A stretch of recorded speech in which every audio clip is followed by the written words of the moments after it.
Magandang hapon sa inyong lahat. Ito po si Herbert Curia, author-promoter ng Critics Promotion. Ang ating boses at konstruktibong kritisismo, opinyon, komentaryo at konsultasyon sa linggong ito. Akibat ang ating pananalig sa ating banal na Panginoon Diyos, banal na Panginoon Kristo at gawa ng Alibang ng Santa Maria ay hinggil sa issue ng we support PNP's crime rate decrease o yung pagbaba ng crime rate ay tinala ng ating report ng ating PNP. Ang crime rate down to 8% according to the PNP from the period of January to November to October 2023 compared to year 2022. Focus crimes are crime to person and property or index crime. So, ang statistics record na ito ng crime rate ay mula sa walang paglilingkod yung ng ating PNP. So, nagkaroon ng pagbaba yung crime rate compared to last year, 2022, ngayon 2023, January to October.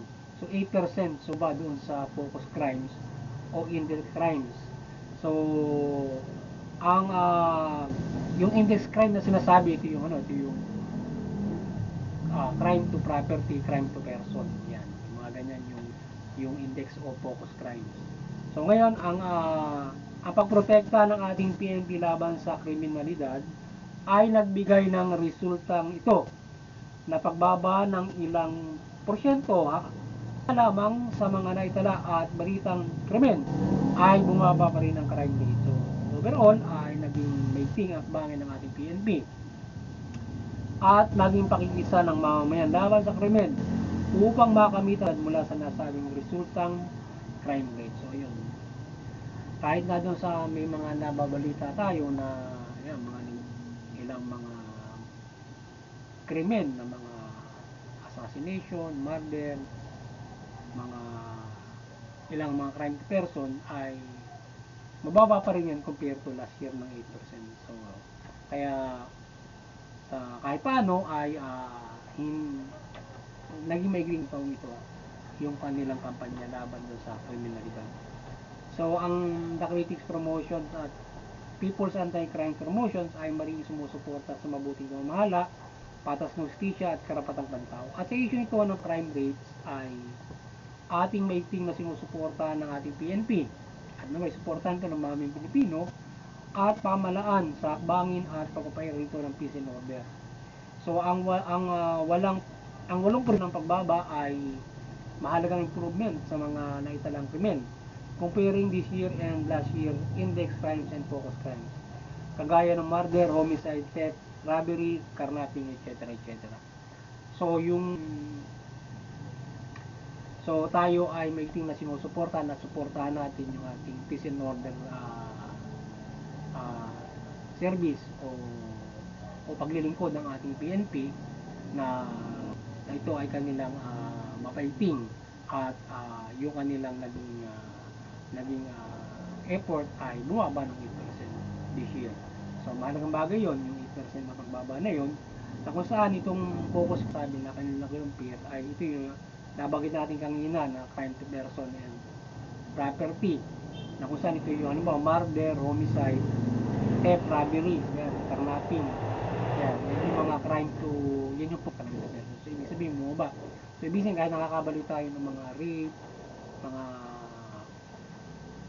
mga murder, yan, mga assassination, yan ay ano pa rin siya, mababa pa rin yung last year. Kumbaga man, may focus mo doon sa iisa lang na yan, mas mababa yung murder ngayon kaysa doon sa murder noon, mga ganon.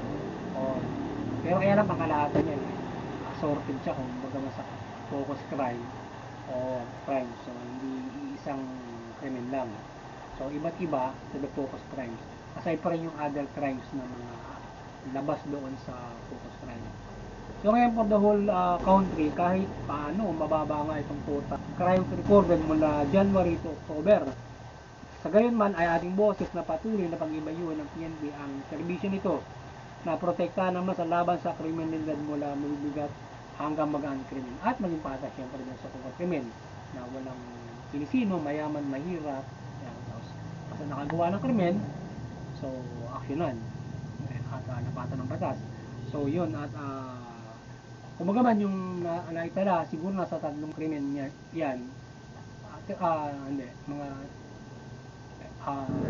humigit kumulang ng mga, hindi ko matandaan kung ilang libo yun yung krimen na nagawa, pero kung ikukumpara mo dun sa ilang libo munisipalidad natin, eh halos tigilan lang sila. Halimbawa, itong i-distribute mo to all municipalities, eh mga wala pang limang krimen yung bawat municipalidad sa focus crime. So ibig sabihin, kahit paano yung bawat municipality na ng 5 crimes, medyo ano rin yun. Kaya lang, siyempre mabigat yun kasi yung focus crime medyo mabigat ang krimen yan, eh. Kaya lang mababa pa roon ang total ng crimes. Kung i-distribute mo yon the whole country na mga crime, pero siguro from crime to January to October, hindi naman siguro. Halimbawa yung January to October, kung i-distribute yung dami na yun, maaaring tigil 5 lang yung krimen sa bawat mga munisipyo. So, siguro maaari siguro, kaya mababa pa rin.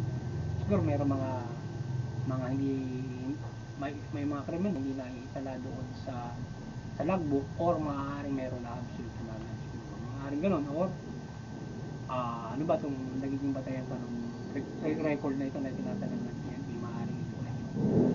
Siyempre ito yung mga iniimbestigahan mga kaso, mga siguro, or mga pinrosesong mga kaso, maaaring nagbuon itong batayan ng dami na statistics ng PNP. So hindi natin nabusisi masyado kung ano yung basihan ng record ng kanilang kaalaman na. Pero bagaman sa relying PNP sa report, mababa yun. Bagaman kahit yung daming yun, mababa pa rin yun. So for this achievement, we hope ilan lamang sa ating PNP ang nagsuffer ng mabigat sa paglaban sa krimen for this year na pagpapairal ng peace and order. So pinahalaga natin ang buhay at kalusugan at pamumuhay ng ating PNP dahil sila ay naprotekta sa bansa. Suportahan sila ng ating pamahalaan at mamamayan, at higit ay dalangin natin ang protekta din ng Diyos sa kanila in protecting the good and the people. So yun, sana yung na mga ating mga kapulisan. So halimbawa from January to October, so sana ilan lang yung mga pulis na maaari naging casualty dyan, maaari nasugatan, napaslang, o ano mang inabot nila, supil ng mga krimen. So sana mababang itala lang yan yung mga nangyari sa ating mga kapulisan natin. Mostly sila ay ligtas doon sa namang mga kapahamakan in protecting the people, pagprotekta ng mabuti o yung pagpapisin mo. So sana ganun yung nangyari, na o konti o maging wala January to nagsuffer na police in protecting the country from the crimes. Yan. So dito rin sa na ito at naitalang krimen sa bansa, ay naway ilan lamang dito yung mga abusado na PNP o pulis na gumawa ng krimen ang naitala dyan, o ilan lamang ang nakagawa ng krimen at nasubay na tayo. So sana italang libo na yon na from January to October, sana ilan lang yung pulis na naitala doon na umabuso, nakasuhan. So maaari may ilang pulis na napatalan, sana ilan doon sa ilang libo na yon. So we hope ay maging accountable at maasahan ng maraming PNP. Hindi sila kaisa at siyang gumagawa ng krimen mula sa iba't ibang kriminalidad. Liwanagan ni Mother Mary ang PNP at may ang tukso ng paggawa ng krimen o pang-aabuso mula sa kanilang tungkulin at iba't ibang bagay. So sana yun. So sana ay ilan lamang yung mga PNP na nakagawa ng pang-aabuso na naitala doon sa January to February time frame. At gayon din ay sinilibal ng Santa Maria yung PNP. At sila ay hindi maiwasan nila yung tukso na kumabuso sa tungkulin o rekta na gumawa ng krimen. Yan, pang sariling interes. Yan, nagawa sila ng kung ano. Yung kagaya na itala ng mga crimes na nagagawa ng ating PNP o pang-aabuso sa kanilang tungkulin at iba't ibang krimen na kanilang nakakasangkot. So sana ay naiiwasan nila yan sa gabay ni Maria. Sa gayon ay maging patas sila sa pagpapairal ng peace and order. Walang kinikilingan at walang pinapaboran. dapat ay clear yung kanyang peace and order implementation. So ang kaliwanagan ni Mother Mary ay magliwanag sa masa mula pamahalaan at mga Pilipino, at ang pamahalaan ay mamahala ng mabuti at matuwid, at ang mamamayan ay sumunod sa pamahalaan, at ang lahat ay sundin ang mabuting balita o Diyos sa kanyang kalooban, at makamumuhay tayo ng may kaligtasang espiritual at mapayapa at maunlad. So sana maliwanagan ng Banal Santa Maria ang bansa mula pamahalaan at mamamayang Pilipino. So ay tanimahin natin yung mabuting balita. Sa gayon yung pamahalaan ay magagabayan, at yung ating mga naninilbihan sa pamahalaan na naglilingkod ay makapamahala ng mabuti, matuwid, patas, yan, natutugon yung mga tao, at nakapagpapahirap siya ng mabuti sa bansa.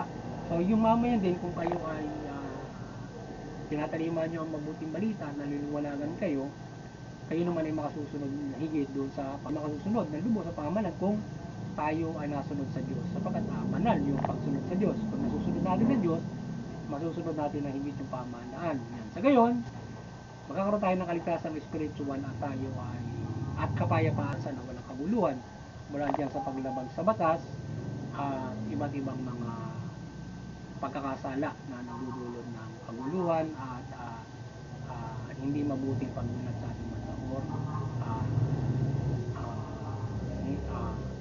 hindi, walang katiwasayan na pamumuhay.